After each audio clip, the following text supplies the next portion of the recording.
ശബരിമല സ്വർണ്ണക്കൊള്ള കേസിൽ UDF convener Adoor Prakash MPയെ ചോദ്യം ചെയ്യാൻ വിളിപ്പിച്ചതിന് പിന്നിൽ രാഷ്ട്രീയ ഇടപെടൽ സംശയിച്ച് കോൺഗ്രസ്. ചോദ്യം ചെയ്യാൻ വിളിപ്പിച്ചത് രാഷ്ട്രീയ പ്രേരിതമാണെന്ന് AICC general secretary KC വേണുഗോപാലും KPCC മുൻ അധ്യക്ഷൻ K സുധാകരനും ആരോപിച്ചു.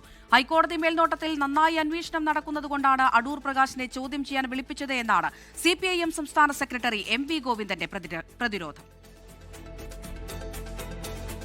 UDFന്റെ രാഷ്ട്രീയ പ്രചരണ ജാഥ തുടങ്ങിയതിന് തൊട്ടു പിന്നാലെ തന്നെ മുന്നണി കൺവീനർ അടൂർ പ്രകാശ് MPയെ ചോദ്യം ചെയ്യാൻ വിളിപ്പിച്ചതാണ് കോൺഗ്രസ് രാഷ്ട്രീയം ആരോപിക്കാൻ കാരണം.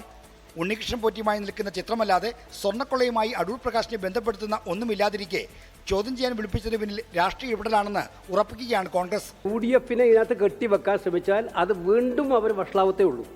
ഇത് രാഷ്ട്രീയം തന്നെയല്ലേ? ഇത് SIT എന്ന് പറയുന്നത് കേരള പോലീസല്ലേ? സംസ്ഥാന കോൺഗ്രസ് നേതൃത്വവും ചോദ്യം ചെയ്യലിൽ രാഷ്ട്രീയം ആരോപിക്കുന്നുണ്ട്. രാഷ്ട്രീയ പ്രേരിതം ഉണ്ടാവുമല്ലോ, സ്വാഭാവികല്ലേ. അതിപ്പോൾ കേരളത്തിലെ രാഷ്ട്രീയത്തിൽ ഇതില്ലെങ്കിൽ പിന്നെ കേരളത്തിൽ രാഷ്ട്രീയമുണ്ടോ? എന്നാൽ അടൂർ പ്രകാശിനെ ചോദ്യം ചെയ്യുന്നതിനോട് പ്രതിപക്ഷ നേതാവ് പ്രതികരിച്ചില്ല. ഇന്നലെ ഞാൻ കാസർഗോഡ് വെച്ച് പറഞ്ഞാൽ ചോദ്യം ചെയ്യലിന് തിരഞ്ഞെടുത്ത സമയം, അത് പുറത്തുവിട്ട രീതി എന്നിവ ചൂണ്ടിക്കാട്ടി UDF ആരോപണം ഉന്നയിക്കുമ്പോൾ ഹൈക്കോടതി ഉപയോഗിച്ചാണ് LDFന്റെ പ്രതിരോധം. 24 തിരുവനന്തപുരം. ലോകത്തെവിടെയായാലും ഏത് സമയത്തും 24 വാർത്തകളും ഓഗ്മെന്റഡ് റിയാലിറ്റി പാക്കേജുകളും എക്സ്പ്ലെയിനറുകളും വിശദമായി കാണാൻ ഞങ്ങളുടെ YouTube ചാനൽ നിങ്ങൾക്ക് സബ്സ്ക്രൈബ് ചെയ്യാം.